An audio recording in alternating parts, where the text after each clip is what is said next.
30,000 feet above the Atlantic, scalding coffee drips down 11-year-old Marcus Johnson's face as businessman Richard Whitmore smirks.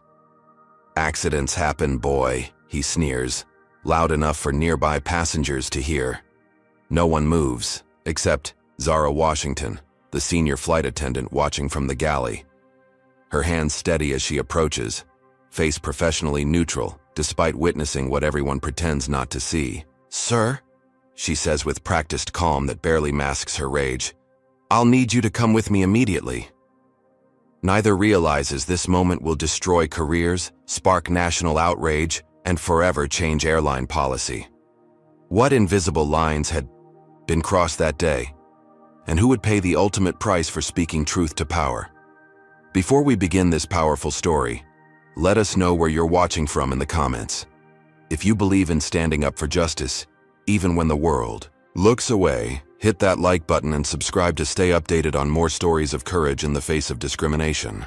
Marcus Johnson clutched his carry-on bag tightly as he and his mother Natasha navigated the crowded terminal at Chicago O'Hare International Airport. The early morning sun barely filtered through the massive windows as they approached the Atlantic Airways check-in counter. Today marked a pivotal moment in 11-year-old Marcus's life. After months of regional competitions, his exceptional chess abilities had earned him a full scholarship to the National Youth Chess Championship in New York City. "Remember to thank Dr. Bennett when we arrive," Natasha reminded him, adjusting her professional blazer. As a single mother working as a civil rights attorney, she had sacrificed countless hours to support Marcus's talent, often taking him to chess club meetings between court appearances. "I will, Mom," Marcus replied, his eyes bright with anticipation. He'd stayed up late studying grandmaster techniques, determined to make his mark against competitors from prestigious private academies. Their excitement dampened when they reached the counter. The attendant frowned at her screen, tapping keys with increasing frustration. "That's strange," she muttered. "Your reservation shows you've been moved to standby status." Natasha's brow furrowed. "That's impossible.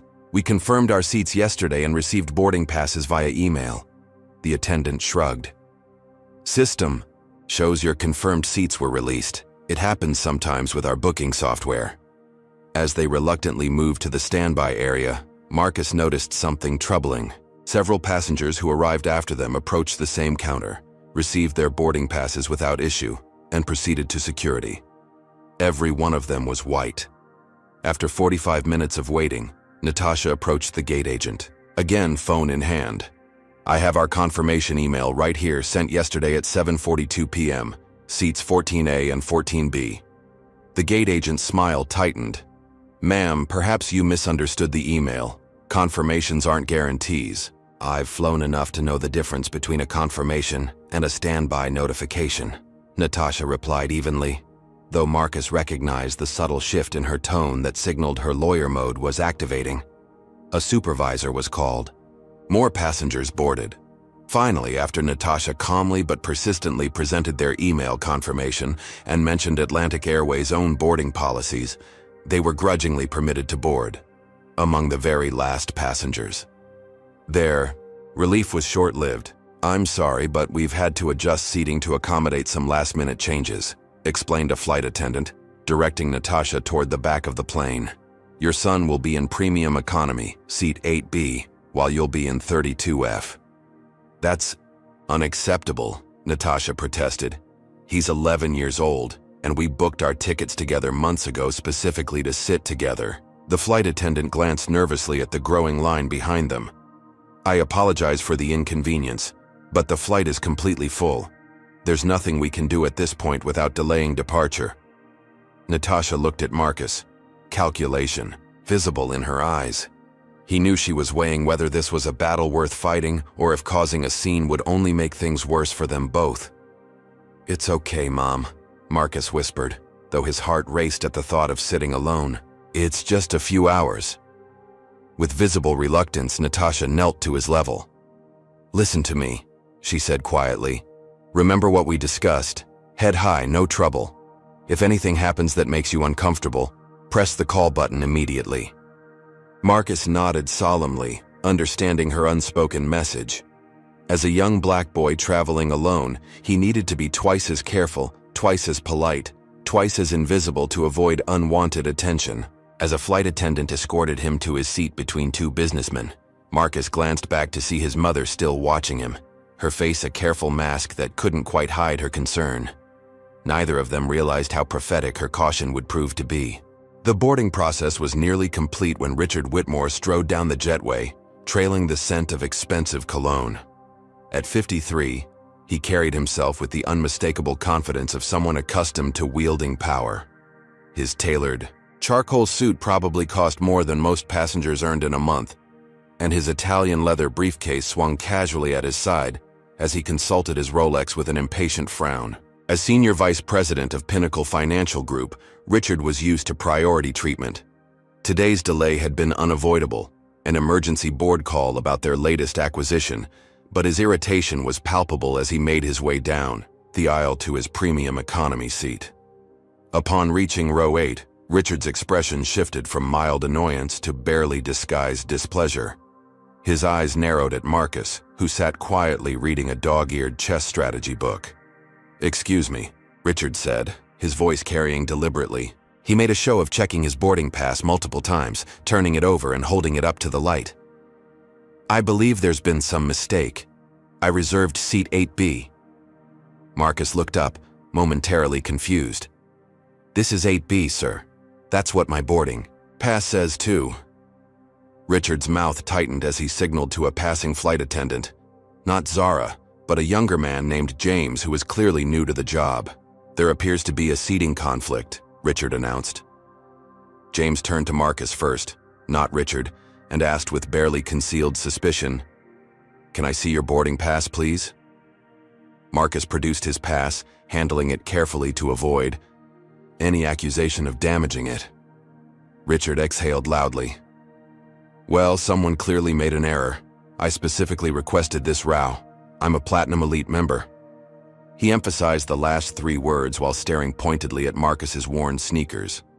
After examining both boarding passes, James confirmed that Marcus was indeed assigned to 8B. Richard reluctantly took 8C, muttering just loud enough to be heard. "Must be some kind of affirmative action seating policy now." Marcus pretended not to hear, focusing intently on his book as Richard settled beside him, deliberately extending his elbow over their shared armrest. "Pardon me," Marcus said softly, trying to reclaim a sliver of space. "You'll have to make do," Richard replied curtly. "I have work to do." He proceeded to spread financial documents across his tray table, encroaching further into Marcus's space. Throughout takeoff, Richard made 4 separate phone calls, despite repeated announcements, to switch devices to airplane mode. Each conversation featured the same loud discussion of the 8-figure merger and restructuring the underperforming division. He glanced sideways at Marcus after each million-dollar figure, as if ensuring the boy understood how important his seatmate was. When the drink service began, Richard ordered a scotch despite the early hour, followed by another. The alcohol seemed to fuel his territorial expansion as he repeatedly adjusted his position, each movement pushing Marcus further against the window. Have you ever encountered someone who seemed determined to make you feel unwelcome in a space you had every right to occupy? Comment 1 if you've experienced or witnessed this type of intimidation tactics designed to make someone feel they don't belong. Like and subscribe if you believe everyone deserves to be treated with basic dignity regardless of age or race. What invisible boundaries do some people create to establish dominance over others?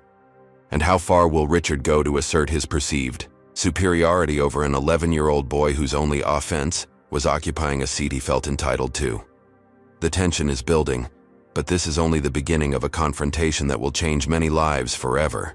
Zara Washington moved efficiently through the aircraft cabin, her Atlantic Airways uniform crisp, despite this being her 4th consecutive red-eye shift. At 35, she carried herself with the poised professionalism that came from 12 years navigating not just turbulence in the air, but the often more challenging currents of workplace politics. Behind her practiced smile lay exhaustion and simmering frustration. Yesterday, after months of documentation and hesitation, she had finally filed a formal discrimination complaint with Human Resources. 3 times in the past 2 years, she had been passed over for the chief purser position, despite perfect evaluations and seniority over the white colleagues who received the promotions instead. "Zara, we need more ice in first class," called James, the newer flight attendant who, despite being on the job for only 6 months, already spoke with the casual authority of someone who expected compliance. "On it," she replied, maintaining her professional demeanor while mentally noting this was the 4th time today he'd directed her to handle tasks outside her assigned section. Small power plays happened so frequently, she sometimes wondered if she was imagining them, until she compared notes with other black flight attendants. During pre-flight preparations, Zara had noticed the seating arrangement that separated Marcus from his mother. She'd approached the lead flight attendant, Beverly, suggesting they find a solution before takeoff. "The manifest shows multiple opportunities to reseat them together," Zara had pointed out. "There's an empty pair in row 22. Beverly had dismissed her concerns with barely a glance at the seating chart. "We're already behind schedule. If they had an issue, they should have addressed it at the gate. We can't rearrange the entire cabin for every passenger preference." Zara knew better than to push further. After yesterday's HR complaint, she was already walking on eggshells.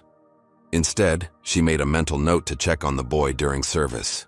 As the flight progressed, Zara recognized in Marcus a familiar behavior pattern, the calculated stillness of a black child trying to be invisible to avoid trouble. She had perfected the same technique herself growing up in Baltimore, learning early that standing out often meant standing in the line of fire. She observed his careful movements, the way he minimized his presence beside the increasingly intrusive businessman, how he folded his chess book to occupy less space on the shared armrest. These weren't the natural actions of a carefree 11-year-old, but the practiced movements of someone who'd already learned hard lessons about navigating hostile environments. During the first beverage service, Zara paused at row 8. "What would you like to drink?" she asked Marcus with genuine warmth, making direct eye contact to acknowledge him as a valued passenger. "Just water, please," he answered softly, his eyes briefly lighting up at being addressed directly and respectfully. "And perhaps a cookie?" she added, slipping him an extra packet with a conspiratorial wink. "Thank you, ma'am," Marcus replied, a flash of gratitude crossing his face for this small kindness. Richard cleared his throat impatiently, clearly annoyed at not being served first. "I'll have another scotch, neat, and make it a double this time." Zara maintained her professional smile. "Sir, I'd be happy to bring you another beverage shortly, but we're currently serving this section by row." Richard's jaw tightened at this minor challenge to his priority status. "Do you know who I am?" he asked, his voice carrying just enough for nearby passengers to hear. "A valued Atlantic Airways passenger, sir," Zara replied evenly, "whom I'll be delighted to serve as soon as I've attended to this row in sequence." As she proceeded with the service, Zara maintained her peripheral awareness of row 8. Richard's body language grew increasingly hostile, his movements more deliberate in their encroachment of Marcus's space. She'd seen this behavior before, the systematic testing of boundaries, the escalating provocations meant to elicit a reaction that could then be labeled as the real problem. When she passed their row again, she noticed Marcus had carefully arranged his few possessions to take up minimal space. His book now balanced precariously at the edge of his tray table, while Richard's documents spread across nearly 2/3 of both their spaces. The boy caught her watching and quickly averted his eyes, not wanting to be perceived as complaining. In that moment, Zara made a decision.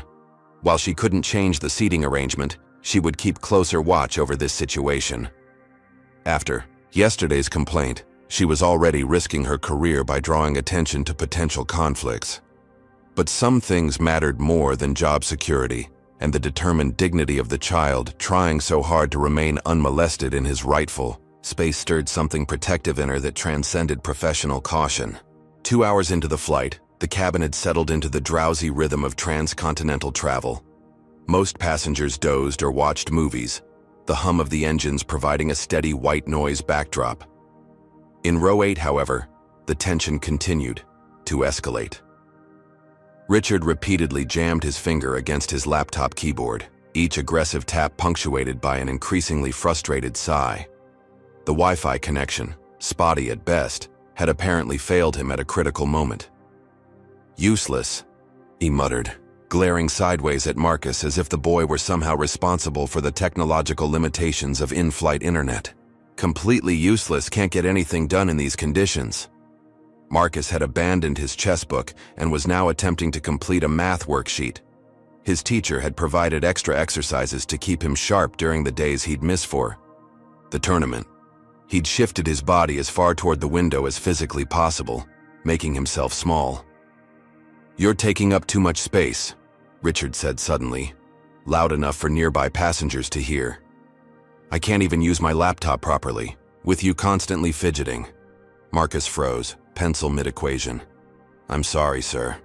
I'll try to stay still." The meal service began, flight attendants efficiently distributing trays throughout the cabin. When Zara reached their row, she placed Marcus's tray down first, giving him an encouraging smile. "Careful with that," Richard said, as she set his tray in front of him. "I have important documents here." "Of course, sir," Zara replied professionally, noting how Richard had deliberately left his papers spread across his tray table, despite seeing the approaching meal service. As Zara moved to the next row, Richard shifted suddenly, his elbow knocking against Marcus's tray and sending a cup of orange juice splashing across the math worksheet and onto the boy's book. "Oh!" Marcus exclaimed, quickly lifting his papers to prevent further damage. "You should be more careful with your drink," Richard admonished, loud enough for others to hear, completely inverting the reality of what had just occurred. I didn't," Marcus began, then fell silent, recognizing the futility of challenging the adult's version of events. "Here," Richard said with exaggerated magnanimity, offering a single cocktail napkin for the spreading puddle. "Accidents happen." Marcus accepted the insufficient napkin with a quiet, "Thank you, sir," and did his best to blot the soggy worksheet. Several nearby passengers had witnessed the deliberate accident, but quickly averted their eyes, unwilling to involve themselves. 15 minutes later, Zara returned with the coffee service. She noticed Marcus's damp papers in the stained tray table. "Would you like some extra napkins?" she offered, already pulling several from her apron. "That would be great, thank you," Marcus replied softly. "And for you, sir?" Zara turned to Richard. "Coffee. Black. No sugar," he answered curtly, barely looking up from his phone. Zara poured the steaming coffee carefully and placed it on his tray. "Please be careful. It's very hot." She had just turned to serve the next row when a commotion erupted behind her. A sharp gasp of pain cut through the cabin noise. Zara spun around to see Marcus half-standing, coffee streaming down his face and chest. The scalding liquid had splashed across his cheek, neck, and arm, the dark stain spreading rapidly across his light blue shirt. His eyes were wide with shock and pain, though remarkably he made almost no sound beyond that initial involuntary gasp.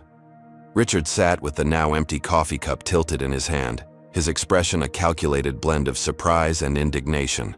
"The boy bumped me," he announced loudly before anyone could speak. "He jumped up suddenly and knocked right into my arm. These kids nowadays, completely undisciplined." The lie was so blatant, so completely contrary to what had just happened, that for a moment the entire section seemed frozen in collective disbelief. Marcus remained standing, coffee dripping from his chin, his breathing shallow as he fought against showing the full extent of his pain. Several passengers had witnessed the truth, how Richard had deliberately tilted his cup as Marcus reached for his fallen pencil, how he had actually lifted the cup to ensure maximum spillage. Yet no one spoke up. Some looked away uncomfortably. Others pretended sudden interest in their screens or magazines. Only Zara, who had caught the entire sequence in her peripheral vision, moved decisively. She rushed to Marcus with a wad of napkins and a bottle of cold water. "Let me help you," she said, her voice calm, but her eyes reflecting a controlled fury. She gently pressed the cold water bottle against the boy's cheek, where an angry red mark was already forming. "It was an accident," Marcus whispered to her, his eyes pleading, clearly trying to diffuse the situation rather than escalate it. Even in his pain, he was attempting to create peace, to be the bigger person despite being the youngest one present. Zara made brief eye contact with him, a silent communication passing between them. In that moment, Marcus saw something in her expression that he desperately needed: recognition. She had seen. She knew. He wasn't crazy or oversensitive or imagining the deliberate cruelty. Someone in authority had witnessed the truth. "Let's get you to the lavatory to clean up properly," Zara said, helping Marcus to his feet. "Those burns need immediate attention." As she guided him toward the front lavatory, Zara glanced back at Richard, who was now smugly rearranging his documents as if nothing significant had occurred. He had claimed the entire row in Marcus's absence, spreading his belongings across both seats. What had begun as boundary testing had escalated to physical harm, and the cabin's collective silence had emboldened him. But Richard had miscalculated in one critical aspect. He hadn't recognized that in Zara, Washington, he had encountered someone who had spent a lifetime documenting injustice and who was, quite frankly, out of patience. In the cramped aircraft lavatory, Zara gently cleaned the coffee from Marcus's face and neck. The boy winced as she applied a cold compress to the angry red patches forming on his skin. "These are first-degree burns," she said quietly, her professional assessment tinged with controlled anger. "Possibly second degree on your neck. We should document this." Marcus looked alarmed. "Please don't make it worse. I'm okay, really." Zara met his eyes in the mirror. "Marcus, what happened wasn't your fault, and it wasn't an accident. You know that, right?" The boy looked down, his shoulders tensing.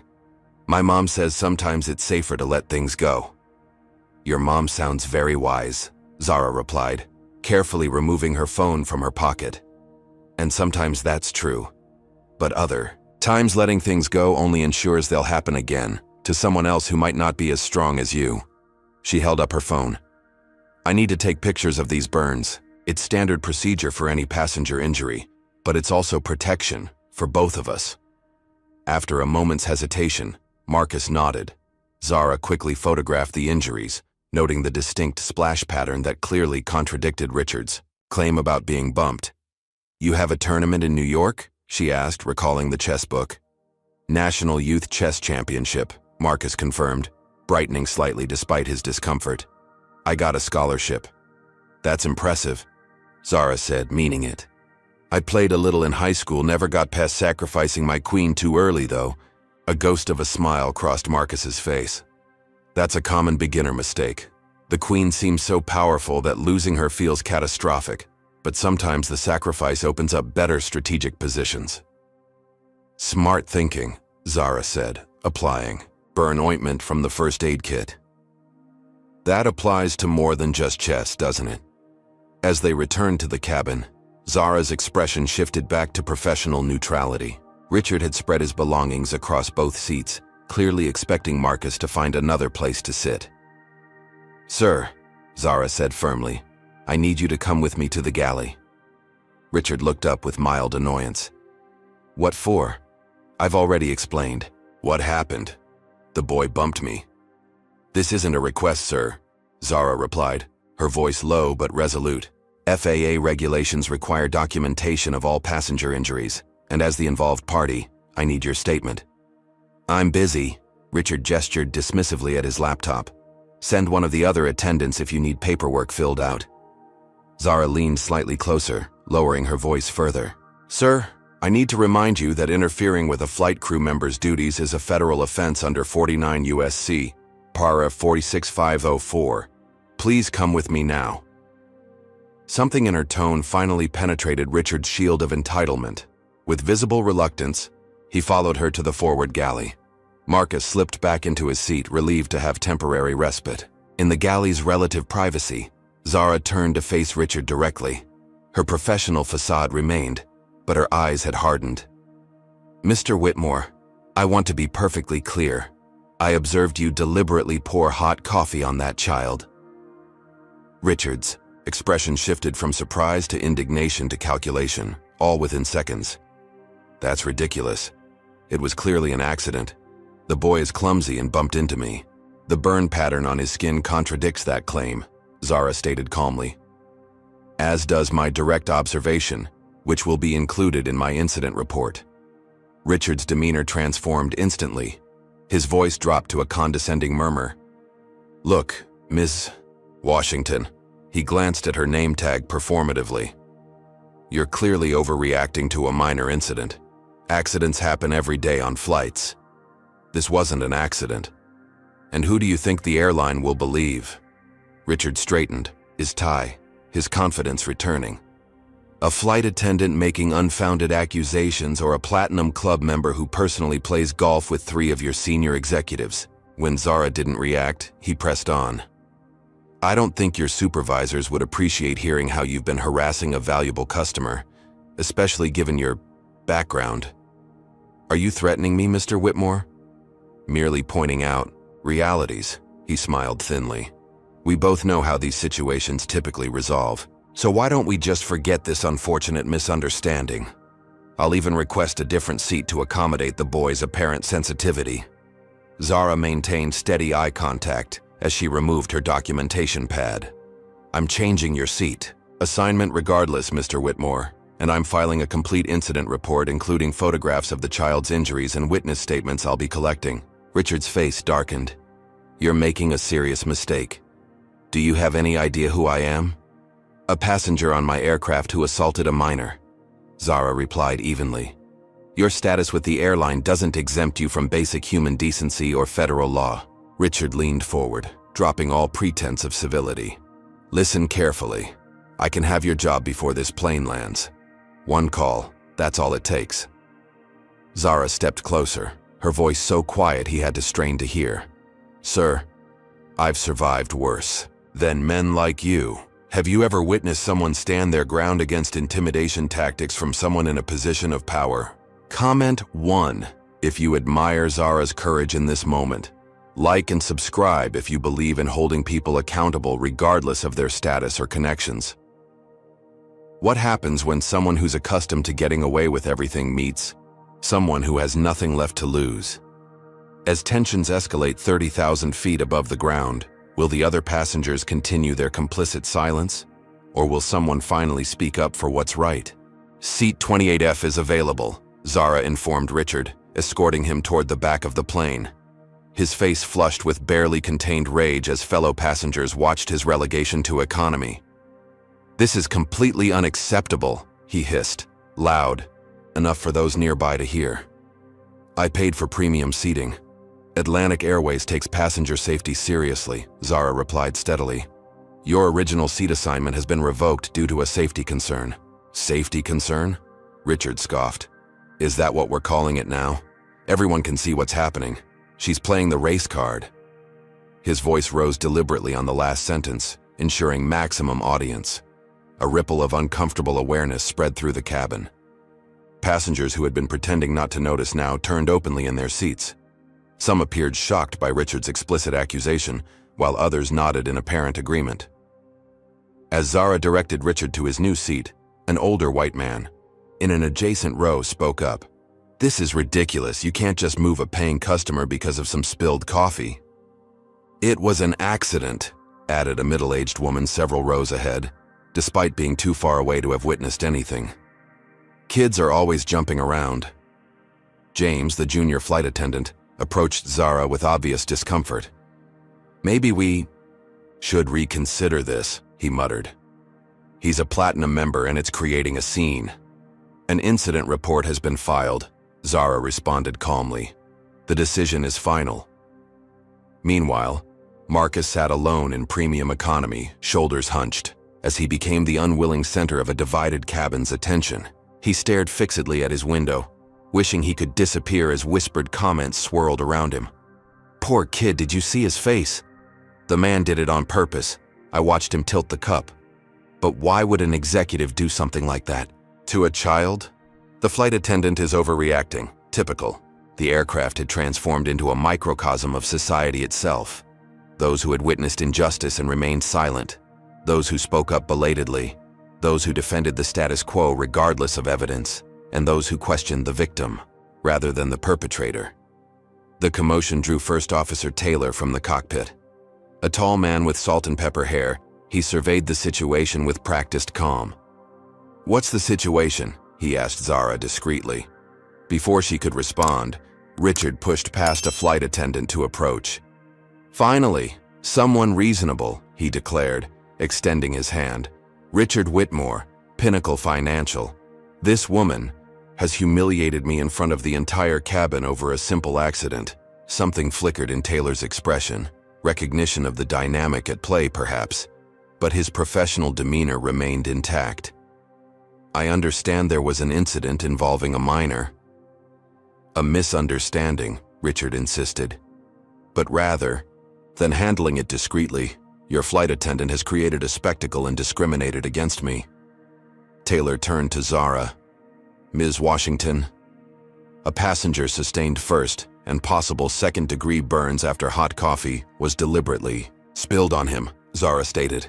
"I've documented the injuries and reassigned seating in accordance with safety protocols."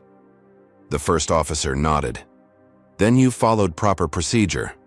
Mr. Whitmore, I'm going to have to ask you to take your assigned seat. If you have complaints about our crew's professional conduct, customer relations will be happy to address them after we land." Richard's confident smile faltered. He had clearly expected male solidarity, perhaps even racial solidarity from the white officer. "This is outrageous. I'll be speaking to your superiors." "That's your right, sir. For now, please return to your seat as instructed." As Richard reluctantly complied, Taylor quietly added to Zara, "Nice work. Let me know if you need anything else." The small victory provided temporary relief, but Zara noticed a passenger in row 10 surreptitiously recording the aftermath on their phone. Social media involvement would complicate matters exponentially. James approached Zara again as she checked on Marcus. "Beverly wants to talk to you," he said, referring to the lead flight attendant. "She thinks we should reconsider our approach here." "What approach would that be?" Zara asked. "Following protocol for passenger injury?" James lowered his voice. "Look, I get it. What he did wasn't right. But both sides share some blame here, and this is becoming a bigger deal than it needs to be. Maybe we should just let it go to avoid complications." Zara regarded him steadily. "A child was assaulted, James. That's not a both sides situation, and it's already a big deal. I've documented everything according to company policy and FAA regulations." "That's technically correct," James conceded, clearly uncomfortable with her unwillingness to compromise. "But sometimes technically correct isn't practically smart career-wise." "I appreciate your concern for my career," Zara replied, her tone making it clear she recognized his actual motivations. "Now, if you'll excuse me, I need to check on our injured passenger." As she turned away, she heard James mutter, "Your funeral." Perhaps it would be, professionally speaking. But as Zara approached Marcus with a fresh cold compress and additional burn ointment, she knew some principles transcended career preservation. The boy looked up at her with quiet gratitude that validated her decision, regardless of what consequences might await her after landing. The fastened seatbelt sign had been illuminated for 20 minutes due to moderate turbulence when a commotion erupted from the back of the plane. Zara turned to see Natasha Johnson moving purposefully up the aisle, her expression a storm gathering. "Force, ma'am, I need you to return to your seat." James intercepted her, placing his body directly in her path. "The seatbelt sign is on for your safety." "My son was injured," Natasha replied, her voice controlled but vibrating with intensity. "I need to see him now." "We're experiencing turbulence," James insisted, his hand rising in what appeared to be an attempt to physically block her progress. "Once the captain turns off the sign, don't touch me," Natasha stated, not loudly but with unmistakable authority. "Federal regulations permit passenger movement during emergencies, and my 11-year-old son's injury constitutes an emergency." James hesitated, caught between protocol and the increasingly apparent reality that he was facing someone who knew exactly what her rights were. Just 2 rows ahead, a white businessman had risen to use the lavatory without any intervention from the crew, a contrast not lost on nearby passengers. Zara, observing the escalating tension, moved swiftly to intervene. "Ms. Johnson," she addressed Natasha directly, "please follow me. Your son is in row 8. She turned to James with a professional smile that didn't reach her eyes. "I'll escort Ms. Johnson to ensure her safety during the turbulence." James stepped back reluctantly, clearly unhappy with Zara undermining his authority, but unwilling to create a further scene. As they moved forward, Natasha spoke quietly to Zara. "What happened? The call button has been disabled in my section, and no one would tell me anything except that there had been a minor incident." "A male passenger deliberately poured hot coffee on Marcus," Zara replied frankly. "I've documented the injury and moved the passenger to another seat."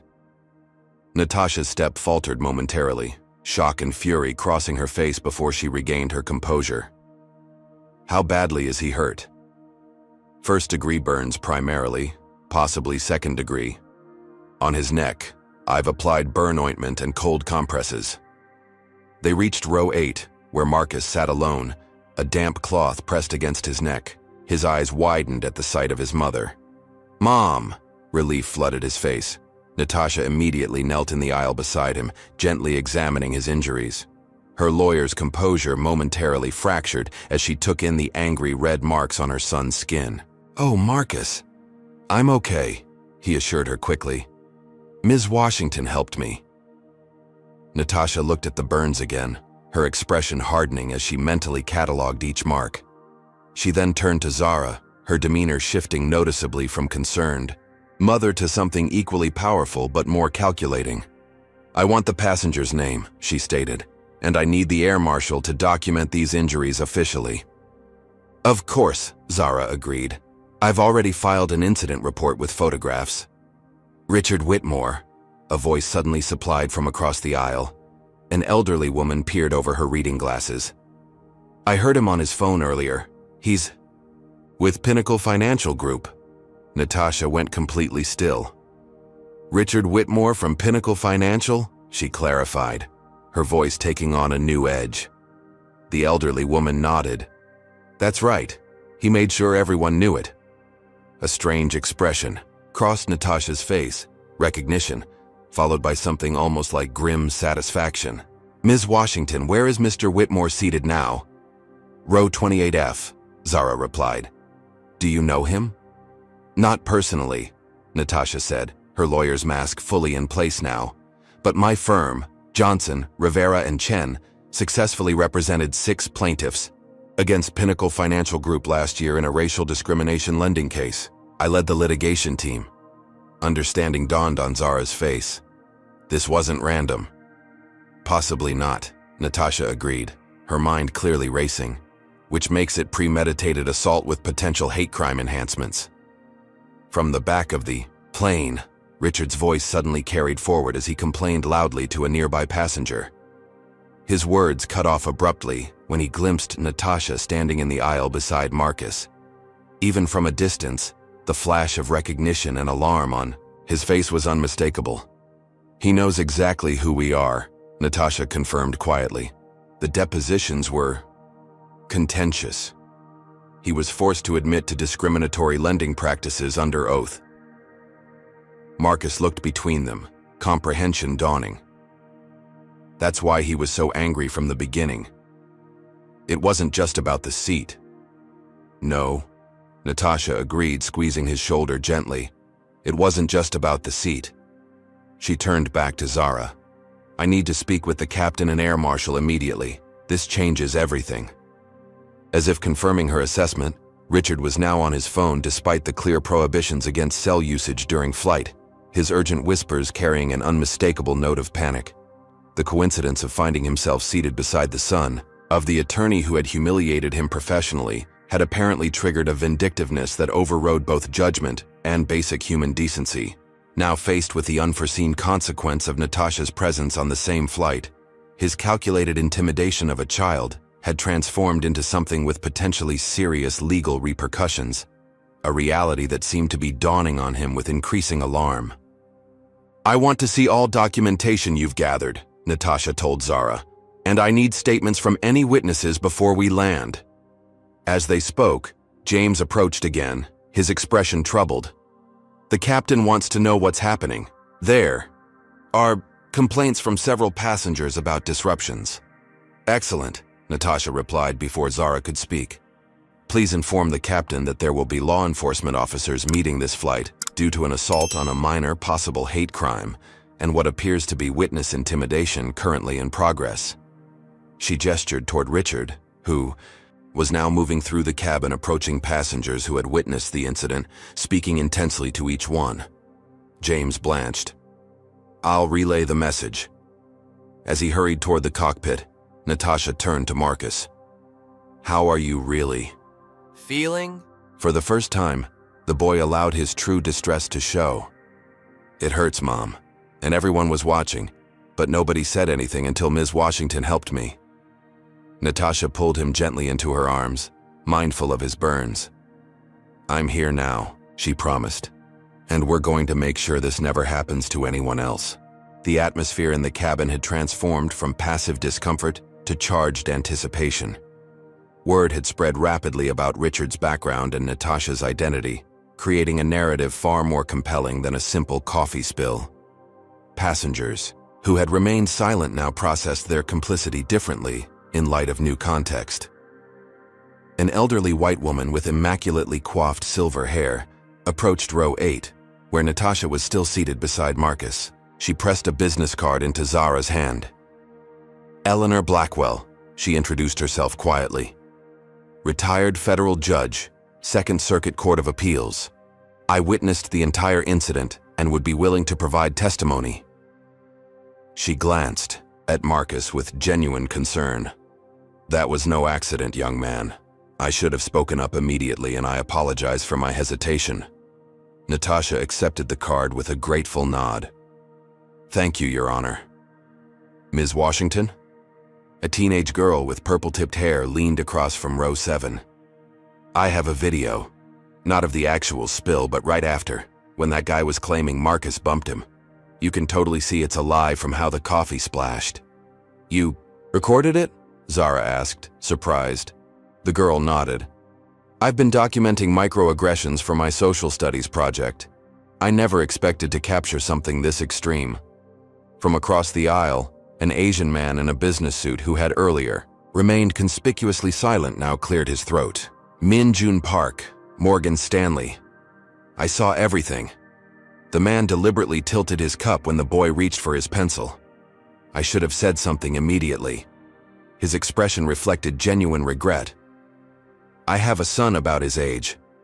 I'd want someone to speak up for him. Beside him, his white colleague nodded. I'll corroborate that. It was 100% intentional. The growing coalition of witnesses seemed to embolden others. A flight attendant from another section approached with a paper cup. The passenger in 28F asked for a hot tea after being relocated. When I served him, he asked how much trouble an attendant would get into for fabricating incidents. It felt like he was fishing for information about your job security, she told Zara. I saved the cup with his fingerprints. James, who had earlier suggested letting it go, now approached with an affected look of concern. I've been thinking about the passenger's behavior during boarding, he announced loudly enough for several rows to hear. He seemed noticeably intoxicated. I probably should have alerted you earlier, Zara. Natasha and Zara exchanged knowing glances at this transparent attempt to position himself on the right side of a situation that had clearly shifted. Expedient allies were still allies, however, so Zara merely nodded. Please include that in your statement, James. The captain's voice crackled over the intercom. Ladies and gentlemen, we are beginning our initial descent into New York. We are approximately 90 minutes from landing at JFK International. At this time, we ask that all passengers return to their assigned seats and fasten their seatbelts. The announcement triggered a flurry of activity as witnesses hurried to provide contact information and preliminary statements before returning to their seats. Richard, observing the growing coalition from the back, was now engaged in an intense phone conversation despite repeated reminders about electronic device restrictions. Need someone waiting at the gate, passengers nearby overheard him saying, urgently. Yes, the Johnson woman from the lending case. She's here with her kid. It's complicated. No, listen to me. This could get very bad very quickly. Call Davis in legal and have him. A flight attendant finally convinced him to end the call, but the damage was done. Richard was clearly mobilizing resources to counter the unexpected challenge to his authority and actions. Zara was called to the cockpit shortly afterward. The captain, a veteran pilot named Reynolds with 30 years of experience, looked troubled. "Washington, I just received a direct radio communication from Atlantic Airways' Chief of Operations," he informed her grimly. "Highly unusual procedure." "What did they want, sir?" "They've issued explicit instructions. No authorities are to be involved in what they're calling a customer service misunderstanding. Richard Whitmore is to be personally escorted to the VIP lounge upon landing." He hesitated. "And you're to report immediately to the station manager's office." Zara's expression remained neutral, though her stomach tightened. "I see. They specifically referenced your recent HR complaint," the captain added, watching her carefully. "Suggested this incident might be viewed as retaliatory on your part." "They're preemptively discrediting me," Zara stated flatly. "Appears that way." Reynolds sighed. "Look, I've documented your incident report according to protocol. Beyond that, my hands are tied. 29 years till retirement, mortgage, 2 kids in college." He let the implications hang in the air.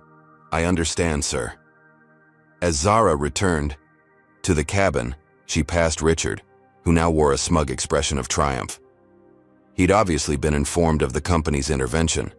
The predictable corporate protection of wealth and status over justice was unfolding exactly as he'd anticipated. Back in row 8, Zara quickly relayed the development to Natasha.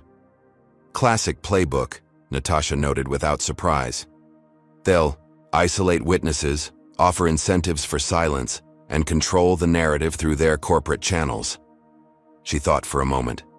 "We need to contact authorities directly, bypassing the airline entirely." "My phone will be confiscated the moment we land," Zara predicted. Eleanor Blackwell, the retired judge, leaned forward from her seat. "Use mine," she offered, passing her smartphone. "I still have contacts in the Eastern District, and unlike these corporate types, federal judges serve lifetime appointments. I'm not afraid of their pressure tactics." Natasha quickly composed messages to both TSA and Port Authority police, detailing the assault and the apparent corporate conspiracy to obstruct investigation. She included Marcus's photos and the teenager's video, which had been transferred to Judge Blackwell's phone. "Sent," she confirmed, returning the device. "Now we wait." As the aircraft began its final approach, the seatbelt signs illuminated. Through the windows, passengers could see multiple airport vehicles gathered near their assigned gate. Not standard protocol for a routine arrival. "Mom," Marcus whispered, noticing Natasha's tension. "What's going to happen?" She squeezed his hand gently. "Justice, I hope, but it might get complicated first." From her position near the galley, Zara observed the gathering forces through the cockpit window during landing. Atlantic Airways executives in dark suits stood alongside security personnel. Not law enforcement, but private airline security. Their positioning suggested not protection, but containment. Richard straightened his tie in preparation for disembarking, his earlier panic replaced by renewed confidence. The system designed to protect men like him was visibly mobilizing, right, on schedule. What none of them had accounted for, however, was the power of a single video already circulating beyond their control. A teenage girl's social justice project transforming into documented evidence of corporate corruption, shared with the simple hashtag #SaCoffee while flying while black. Have you ever witnessed how quickly allies appear when someone brave enough takes the first stand against injustice? Comment 1 if you believe in the power of collective action to overcome institutional barriers. Like and subscribe if you want to see more stories of courage in the face of systemic oppression.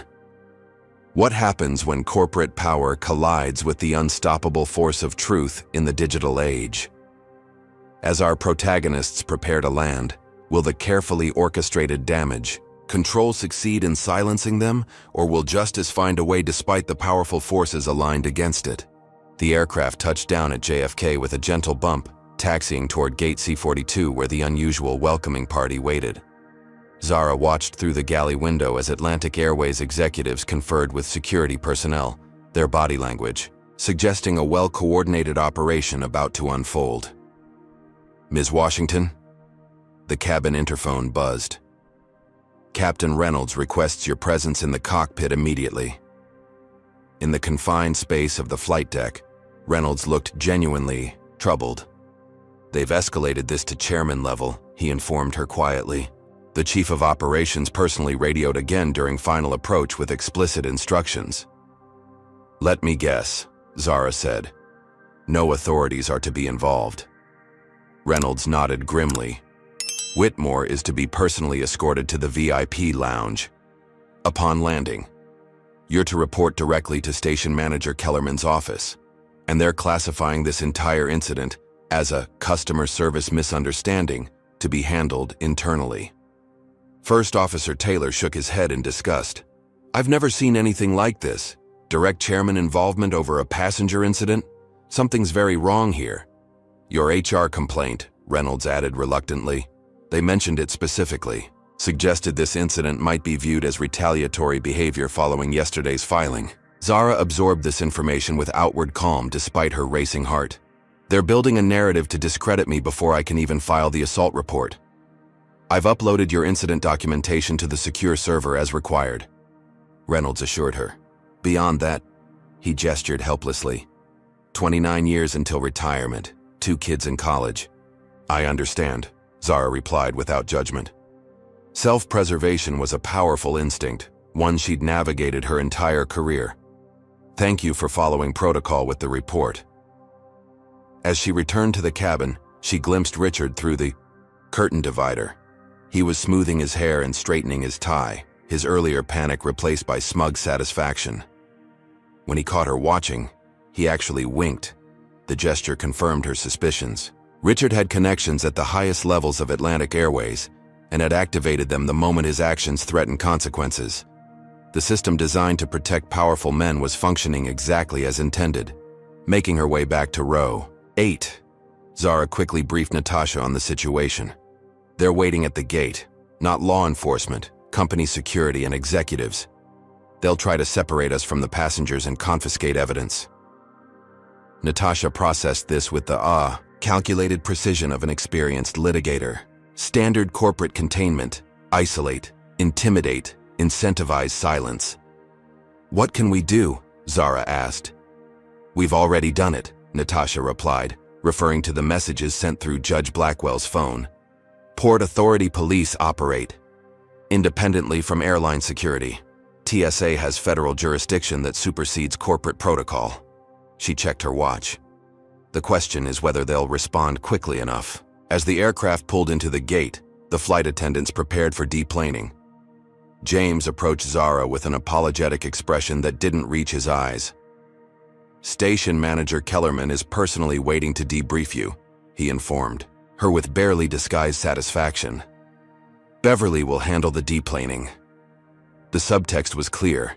Zara was being removed from standard procedures to prevent further documentation or witness interaction.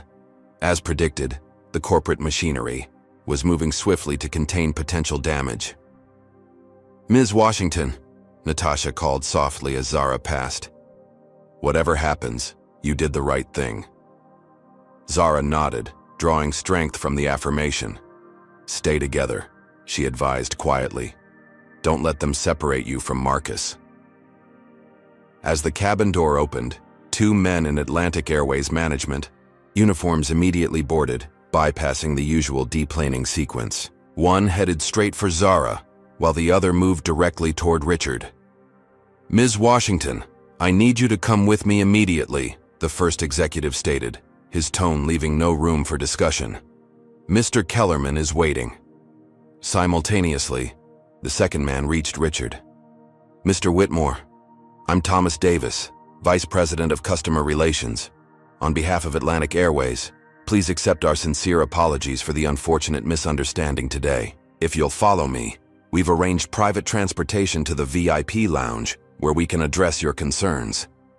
The passengers watched this choreographed extraction with varying degrees of discomfort and outrage. The contrast was stark. Richard, receiving deferential treatment despite his actions, while Zara, who had followed protocol to protect a child, was being treated like a problem to be contained. "This is wrong," the teenage girl with purple-tipped hair declared loudly. "He poured coffee on a kid on purpose. I have it on video." "Young lady," Davis responded smoothly, "there's been a misunderstanding. Atlantic Airways takes all passenger concerns seriously and will be investigating thoroughly. Now if you'll please remain seated until general deplaning begins." "It wasn't a misunderstanding," insisted Minjun Park from his business class seat. "It was deliberate. Many of us witnessed it." A ripple of agreement moved through the cabin, but Davis maintained his professional smile. "We appreciate your concern, sir. If you'd like to provide a statement, customer relations representatives will be available in the terminal." As Zara was escorted off the aircraft through the forward door, she glimpsed Richard being ushered through the separate jetway typically reserved for first-class passengers. The system's efficiency at protecting its own was both impressive and nauseating. In the terminal, Zara found herself quickly guided through service corridors away from public areas. Her escort's grip on her elbow was professionally firm, but unmistakably coercive. They arrived at an unmarked office where station manager Kellerman waited, a thin file folder open on his desk.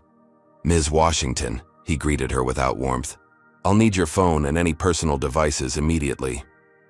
"On what grounds?" Zara asked, though she'd anticipated this demand.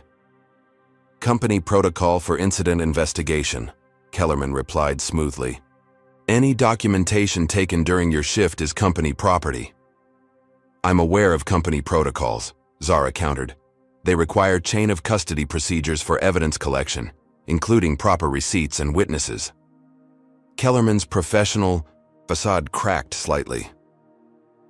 "This isn't a negotiation. Your employment status is currently under review following yesterday's creative interpretation of company history in your HR filing. Your handling of today's customer service incident only adds to our concerns about your judgment." And there it was. The threat, barely veiled. Comply or face termination, with her discrimination complaint used as leverage against her. "I believe I'm entitled to union representation for this discussion," Zara stated calmly. "This isn't a disciplinary meeting," Kellerman countered. "Yet, it's an evidence collection procedural requirement." Outside, through the office's small window, Zara could see Richard being escorted to a waiting black SUV, bypassing the normal customs and immigration procedures. The choreography of privilege was proceeding exactly as planned, until it wasn't. A commotion erupted near the main terminal. Port Authority police officers had arrived, accompanied by TSA officials. Through the window, Zara watched their purposeful movement toward the gate area, badges displayed prominently. Kellerman's phone buzzed. His expression shifted from confidence to concern as he listened to the caller. "Who authorized?" he began, then fell silent.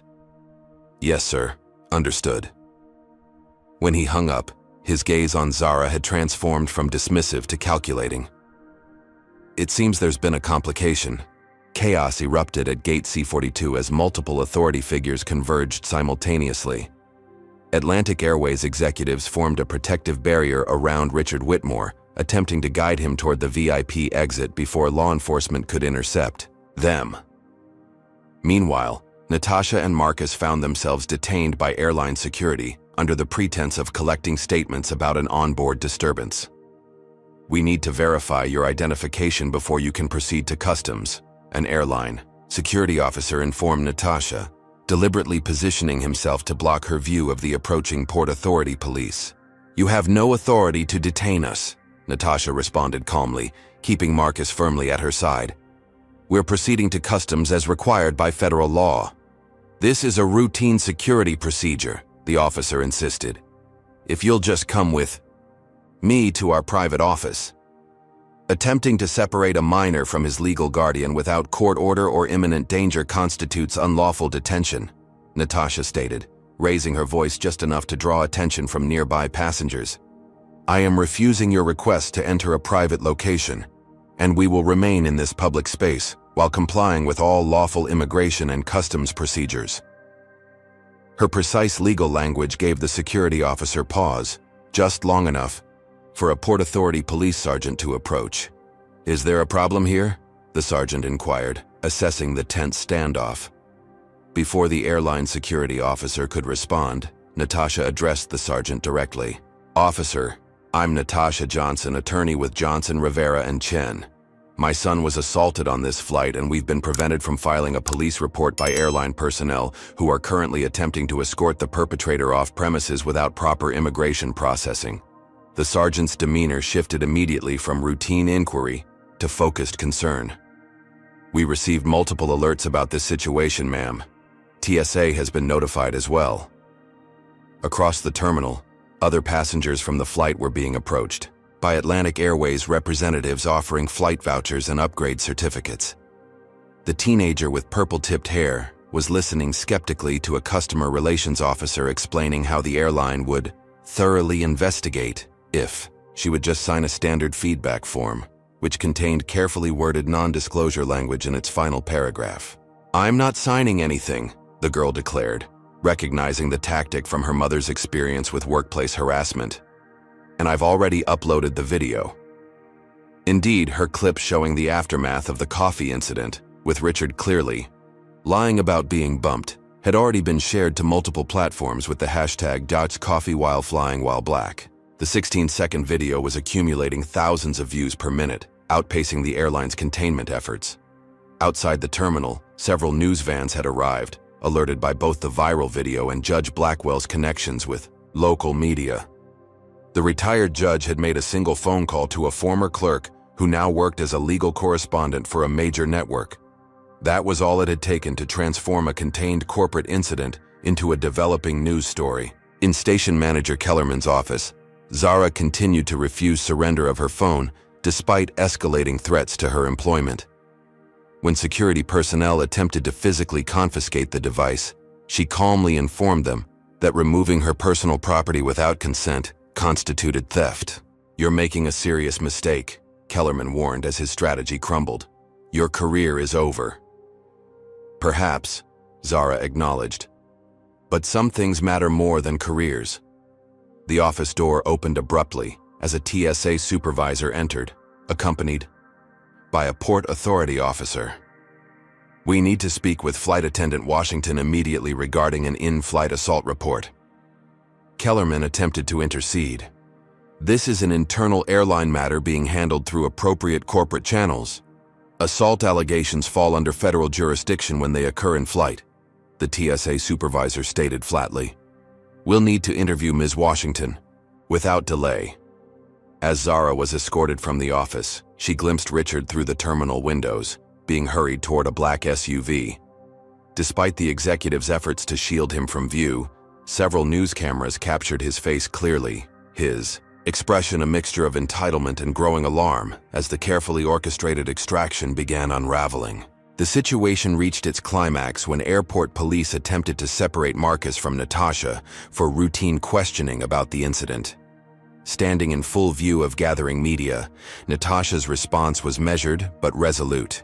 "My 11-year-old son is a victim who has sustained burns requiring medical attention," she announced, her lawyer's voice projecting clearly.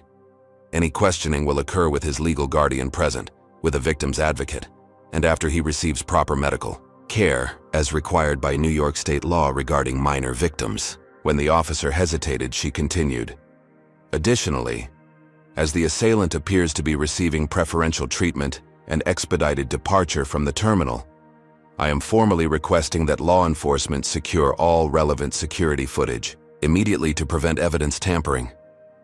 Nearby passengers, many recording with their phones, erupted in support of applause. The public spectacle had transformed the power dynamic completely, rendering corporate damage control tactics not just ineffective, but actively damaging to the airline's reputation. A medical team finally arrived to properly assess Marcus's burns. As they worked, Natasha maintained phone contact with her law partners, who were already filing emergency motions to preserve evidence and prevent witness intimidation. "Mom," Marcus whispered as a paramedic applied proper burn dressings.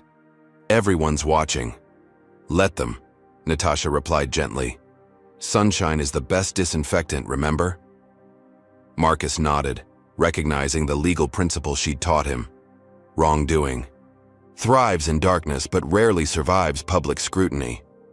Outside, Richard had nearly reached the SUV when two federal officers intercepted him. The executive's protests about valued customer privacy fell on deaf ears as the officers explained that all passengers were required to complete proper immigration procedures before leaving the terminal. As Richard was escorted back inside, his face now visible on multiple news broadcasts, the corporate protection that had seemed so certain began dissolving around him. The system designed to shield men like him from consequences had encountered something it couldn't easily neutralize. The unfiltered truth, documented and witnessed by dozens, spreading faster than any corporate communications team could contain.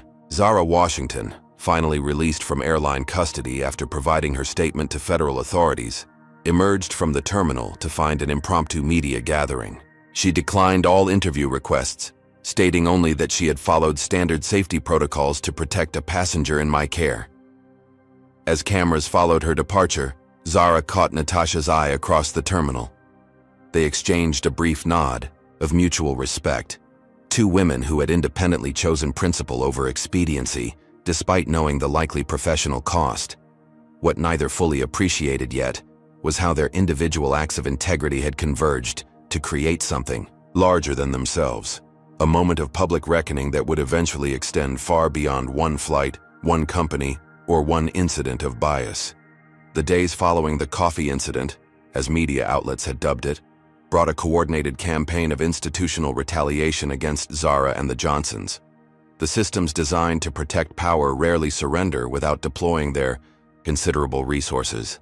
Zara received formal notice of administrative leave pending investigation from Atlantic Airways. The official reason cited was violation of customer privacy protocols and creation of an unsafe cabin environment. Bureaucratic language masking the true message: she had challenged the wrong person. Her personnel file, which she legally requested copies of immediately, had mysteriously acquired documentation of previous customer complaints that had never existed during her 12-year career. The fabricated history painted a picture of an employee with concerning patterns of confrontational behavior, rather than the stellar service record she had actually maintained. 3 days after the flight, Zara returned home to find her apartment, door slightly ajar.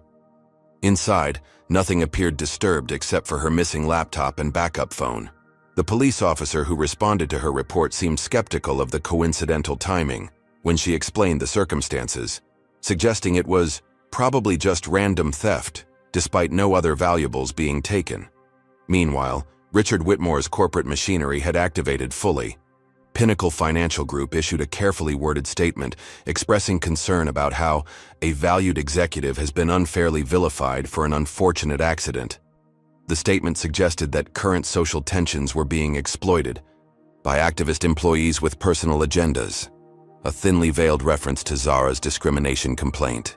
Professional crisis management firms began working to reshape the narrative. Carefully placed stories appeared questioning the rush to judgment in our politically charged era and suggesting that career-threatening accusations were being made before all facts were established. Most disturbing was the coordinated attack on Natasha and Marcus. Tabloid websites mysteriously received information about a 7-year-old misdemeanor charge from Natasha's college days, a protest-related offense that had been expunged from her record. Though legally irrelevant, the strategic leak created headlines questioning her credibility. More insidiously, anonymous educational experts began raising questions about Marcus's chess scholarship, suggesting that diversity priorities might have influenced selection criteria. The academic competition he had traveled to participate in suddenly faced intense scrutiny about its admission standards and evaluation metrics. Online threats began appearing on chess forums and social media platforms where Marcus participated, forcing him to withdraw from the competition for safety concerns. What should have been a triumphant moment in a gifted child's development had been poisoned by adult malice. "This is how the system works," Natasha explained to Marcus as they reviewed the latest developments in their hotel room, unable to return home while dealing with the aftermath. When traditional power is challenged, it responds by attacking credibility, changing narratives, and creating distractions. "It's not fair," Marcus observed, his young face showing the strain of unwanted public attention. "No, it's not," Natasha agreed. But it's predictable, and predictable means plannable. Indeed, Natasha had anticipated many of these tactics. Her law firm had immediately filed for emergency injunctions to preserve all evidence, including surveillance footage from the aircraft and terminal. They submitted formal complaints to regulatory agencies about Atlantic Airways' apparent obstruction and witness intimidation attempts. The settlement offers began arriving on day 5, substantial financial packages requiring absolute confidentiality and withdrawal of all complaints. The initial offer to Zara represented nearly 5 years' salary. The figure presented to Natasha was significantly higher, reflecting both punitive damage potential and Marcus's future medical needs for the burn treatment. "They're hoping to make this disappear," Zara observed during a careful meeting with Natasha at her attorney's office. They had begun taking security precautions after both experienced unexplained glitches with their phones and email accounts. "They always do," Natasha confirmed. "Money is how they measure the cost of continued discrimination.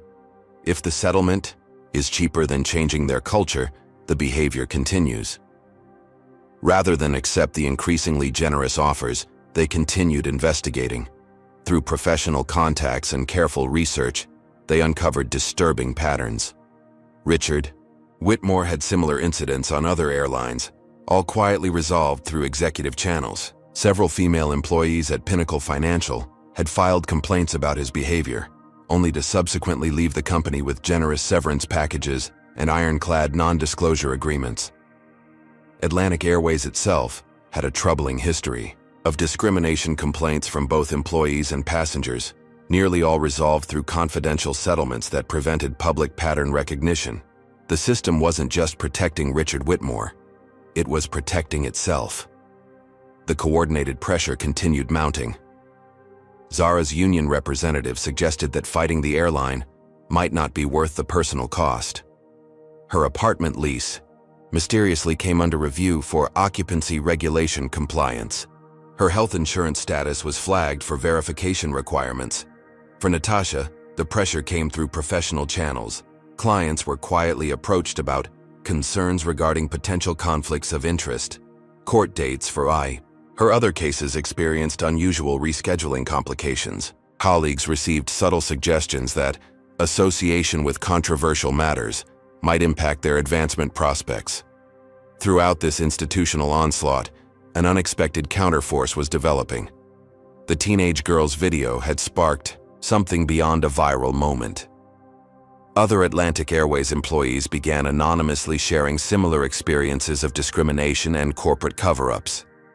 Passengers from different flights came forward with accounts of witnessing biased treatment that had been dismissed as misunderstandings. Judge Blackwell, immune to corporate pressure due to her lifetime appointment and retirement status, gave a measured interview discussing the legal principles at stake rather than specific allegations. Her gravitas lent legitimate weight to concerns about systemic issues within the airline industry. 2 weeks after the flight, as the corporate pressure campaign reached its peak intensity, Minjun Park made a decision. Despite potential business repercussions, the investment banker published a detailed first-person account of witnessing the incident on a major financial news site. His precise, unemotional description, from a business-class passenger's perspective, cut through the emotionally charged debate with devastating clarity. "What I observed was not a misunderstanding," he wrote. "It was a deliberate act followed by an equally deliberate corporate effort to obstruct accountability. As business professionals, we cannot claim to value integrity while remaining silent about its absence." The combined weight of these voices created something the system hadn't anticipated. A coalition too diverse to be easily discredited and too distributed to be silenced through conventional pressure tactics.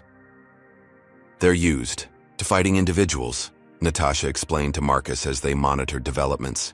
"A single employee, a single passenger, a single complaint. Those are manageable through institutional responses. But when patterns become visible and witnesses refuse to be isolated, the math changes." Indeed, by week 3, the narrative had shifted from a disputed incident on a single flight to questions about systemic problems within airline culture and corporate accountability structures. Congressional staffers began making inquiries about regulatory oversight and discrimination patterns in transportation. Industry analysts raised questions about Atlantic Airways' governance practices and risk management protocols. What had begun as an attempt to silence 3 individuals had inadvertently created something much more difficult to control: a legitimate public conversation about power, accountability, and the systems designed to protect certain people from the consequences of their actions at others' expense. 3 months after the coffee incident, a congressional hearing room buzzed with tense anticipation. The House Transportation Committee had convened special sessions on discrimination in commercial aviation, patterns, practices, and passenger rights. What had begun as a single incident had expanded into a comprehensive examination of industry-wide issues. Zara Washington sat at the witness table, poised and professional in a Navy suit rather than her Atlantic Airways uniform. Beside her, Natasha Johnson reviewed her prepared testimony while Marcus, now 12, organized his notes with the same focused concentration he applied to chess strategies. They represented just 3 voices among dozens scheduled to testify. Former Atlantic Airways employees had come forward with similar experiences of discrimination and corporate suppression. Passenger advocacy groups presented data showing disturbing patterns in how incidents were handled based on race, gender, and apparent socioeconomic status. Industry experts testified about the insular culture that enabled systematic cover-ups of behavioral problems among high-status passengers and executives. The incident on Flight 2143 was not isolated, Zara testified, her voice steady despite the bank of cameras recording her every word. It was merely visible. Most discriminatory incidents occur without witnesses willing or able to document them. Most employees who report such incidents face exactly what I experienced: systematic retaliation designed to discredit and silence. When questioned about losing her career of 12 years, Zara responded with unexpected optimism. "I haven't lost my career. I've redirected it toward its true purpose, ensuring safe and equitable treatment for all passengers and crew members." Indeed, rather than accepting Atlantic Airways' eventual reinstatement offer, which came with substantial back pay but required confidentiality, Zara had accepted a position heading a newly created passenger advocacy office within the Federal Aviation Administration. The role leveraged her frontline experience to develop more effective anti-discrimination protocols and reporting mechanisms. Natasha's testimony focused on the legal structures that enabled corporate concealment of discrimination patterns. The current system of confidential settlements and mandatory arbitration creates perfect conditions for continued misconduct, she explained. When each incident is treated as isolated and records remain sealed, patterns remain invisible to regulators and the public. Her law firm had established a dedicated transportation equity division, focusing specifically on discrimination cases previously considered too difficult to litigate successfully. Their first major victory had been compelling Atlantic Airways to release non-privileged data about passenger complaint outcomes, revealing stark disparities in resolution based on demographic factors. Most compelling was Marcus's testimony. Despite his youth, he spoke with clarity about both the incident itself and its aftermath. "When that coffee burned my skin, it hurt," he told the committee. "But when everyone pretended not to see what happened, that hurt more. It taught me something no 12-year-old should have to learn, that some people's comfort matters more than other people's pain." He described the online harassment that had forced him to withdraw from the chess championship and change schools. "I didn't just lose a tournament. I lost feeling safe in places where I belong." Richard Whitmore was notably absent from the hearings. Following multiple witness statements and the eventual release of cabin surveillance footage that conclusively disproved his version of events, he faced criminal charges for assault, filing false reports, and witness intimidation. Pinnacle Financial had placed him on indefinite leave before quietly accepting his resignation. The corporate shield that had protected him for decades had finally developed a crack through which accountability could penetrate. The hearings produced tangible outcomes. Atlantic Airways CEO and several executives resigned following evidence that they had orchestrated the post-flight cover-up attempt.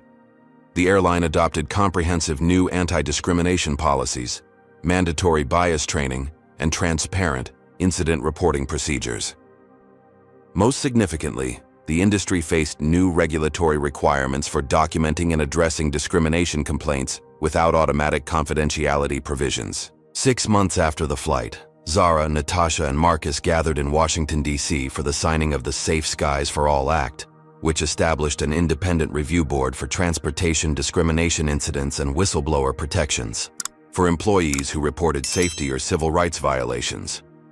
The legislation represented something rare in modern governance, a bipartisan acknowledgement that systems designed to protect power at the expense of individual dignity ultimately undermine the integrity of American institutions.